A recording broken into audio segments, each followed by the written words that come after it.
अस्सलाम वालेकुम, मैं आपका टीचर खुर्रम शहज़ाद। आप सबका वेलकम है आपके अपने YouTube channel online computer tutor में।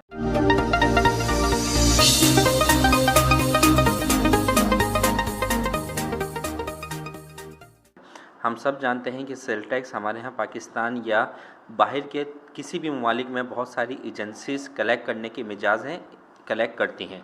और सबसे इम्पॉर्टेंट बात यह है कि हमें मालूम होना चाहिए कि सेल टैक्स का रेट क्या है, ये रेट किस एजेंसी से लिंक करता है और सेल टैक्स की डिडक्शन हमने कब करनी है, सेल टैक्स की डिडक्शन करने के बाद किस एजेंसी के अकाउंट में सबमिट कराना है, किस एजेंसी को वो अमाउंट भेजना है। इन तमाम चीज़ों की अगर आपके पास मालूमात नहीं होंगी तो आप अपने अकाउंटिंग सिस्टम में इसे सही तरीके से रिकॉर्ड नहीं कर पाएंगे। आज हम क्विक बुक में देखेंगे कि सेल टैक्स का सेटअप किस तरह से किया जाता है, सेल टैक्स आइटम किस तरह से ऐड किया जाता है, इनवॉइस में सेल टैक्स किस तरह से चार्ज किया जाता है। इन तमाम चीज़ों को सीखने के लिए वीडियो को आखिर तक वॉच कीजिएगा। स्टार्ट करते हैं quick book. Quick book open होने के बाद आप एडिट मेन्यू पर क्लिक करेंगे। सबसे लास्ट ऑप्शन होगा प्रेफरेंसेस, इस पर क्लिक करें तो आपके पास प्रेफरेंसेस की एक विंडो ओपन होगी और यहाँ आपको बहुत से ऑप्शंस मिलेंगे। इन बहुत से ऑप्शन में से आपने क्लिक करना है सेल टैक्स पर। सेल टैक्स पर क्लिक करने के बाद आपने राइट साइड पर आना है तो यहाँ आपको कंपनी प्रेफरेंसेस का एक टैब मिलेगा। इस पर क्लिक करेंगे तो यहाँ आपके पास सेल टैक्स का कंप्लीट सेटअप होगा। सबसे पहले है do you charge sales tax, क्या आप सेल टैक्स चार्ज करना चाहते हैं, येस या नो। अगर नो कर देंगे तो इसका मतलब ये हुआ कि हमने सेल टैक्स को चार्ज ही नहीं करना है अपने आइटम्स या सर्विसेज पर। लेकिन आप इसको येस पे ही रखेंगे क्योंकि बहुत सारे आइटम्स, बहुत सारे सर्विसेज पर, बहुत सारी प्रोडक्ट्स पर हम सेल टैक्स चार्ज करेंगे और जिन पर चार्ज नहीं करेंगे वो हम इनवॉइस बनाते हुए वहाँ पर ऑप्शन सेलेक्ट कर सकते हैं। इसके बाद है add sale tax item. Sale tax item आप यहाँ से भी ऐड कर सकते हैं, इसके अलावा आइटम लिस्ट में भी जाकर ऐड कर सकते हैं। यहाँ से मैं आपको पहले बताता हूँ कि सेल टैक्स आइटम आप यहीं पे रहते हुए किस तरह से ऐड कर सकते हैं। ऐड सेल टैक्स आइटम पे क्लिक करेंगे, यहाँ पे लिस्ट आएगी और आपने सेल टैक्स आइटम को ही सिलेक्ट करना है। इसके बाद सेल टैक्स नेम यहाँ पर देंगे PRA, पंजाब रेवेन्यू अथॉरिटी। जिस एजेंसी का भी आप सेल टैक्स ऐड कर रहे हैं उसका शॉर्ट में यहाँ पर नेम टाइप करें और इसके साथ परसेंटेज भी लिख दें कि आप कितना परसेंट चार्ज करेंगे इस एजेंसी के लिए। डिस्क्रिप्शन में आप कंप्लीट इसका हवाला दें ताकि पंजाब रेवेन्यू अथॉरिटी और यहाँ पे टाइप कर दिया टैक्स। टैक्स रेट क्या होगा, वो टैक्स रेट आपने यहाँ पर टाइप करना है 8, ठीक है। ये हमने नेम दिया है, यहाँ पे आपने बताना है कि टैक्स रेट कितने परसेंट चार्ज करना है।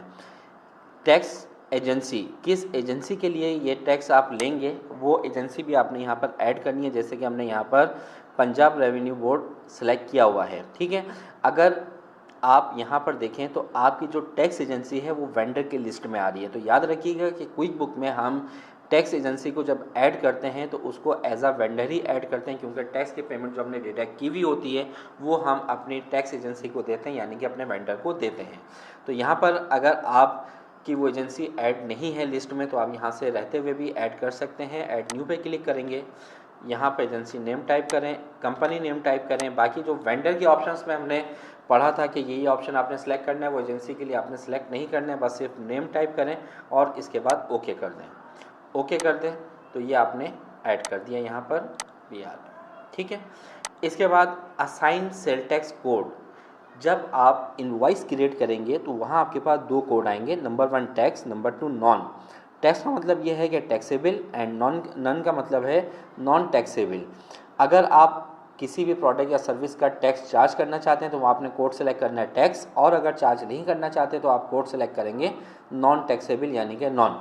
ये कोड आप कस्टमाइज यानी कि अपनी मर्ज़ी से भी रख सकते हैं। इसके लिए आपने यहाँ पे क्लिक करना है, ऐड न्यू पर आएँ और यहाँ पे मैक्सिमम 3 कैरेक्टर्स पे आपने नेम टाइप करना है शॉर्ट में, ठीक है। और डिस्क्रिप्शन में आप डिटेल दे दें, टैक्सेबल है, नॉन टैक्सेबल है, वो आप यहाँ से सेलेक्ट करके ओके कर दें। इसके बाद when do you off sale tax, number 1 as of invoice date accurate basis and number 2 upon receipt of payment cash basis. आपके जो अकाउंट डिपार्ट के हेड होंगे वो आपको बताएंगे कि आपने एक्यूरेट बेसिस पे ऑप्शन को सिलेक्ट करना है या कैश बेसिस पे करना है। हम यहाँ पे एक्यूरेट बेसिस पे सिलेक्ट कर रहे हैं। व्हेन डू यू पे सेल टैक्स, आप सेल टैक्स जो है मंथली पे करना चाहते हैं, क्वार्टरली, एनुअली, हम करेंगे मंथली। इसके बाद इसको कर देंगे ओके, तो आपका क्विक बुक में जो सेल टैक्स का सेटअप है वो कंप्लीट हो जाएगा। टैक्स आइटम आपने सेटअप में रहते हुए भी ऐड किया, और अगर आप आइटम लिस्ट में जाके ऐड करना चाहते हैं तो आइटम पे क्लिक करें, राइट क्लिक करें न्यू, और यहाँ से आप सेल टैक्स आइटम पे क्लिक करें, सेल टैक्स नेम दें, डिस्क्रिप्शन दें, उसका टैक्स रेट दें जैसे कि अभी हमने थोड़ी देर पहले दिया, और एजेंसी को सिलेक्ट करके ओके कर दें। ठीक है। अच्छा, अब हम एक इनवाइस क्रिएट करेंगे जिसमें टैक्स चार्ज करेंगे। क्रिएट इनवाइस, यहाँ से हम सिलेक्ट करते हैं कस्टमर, आइटम को सिलेक्ट करते हैं और क्वांटिटी, इसके बाद सबसे लास्ट में आ रहा है टैक्सेबल नॉन टैक्सेबल। ये वही कोड है जो कि थोड़ी देर पहले आपको प्रेफरेंसेस विंडो में मैंने आपको दिखाया था। ठीक है।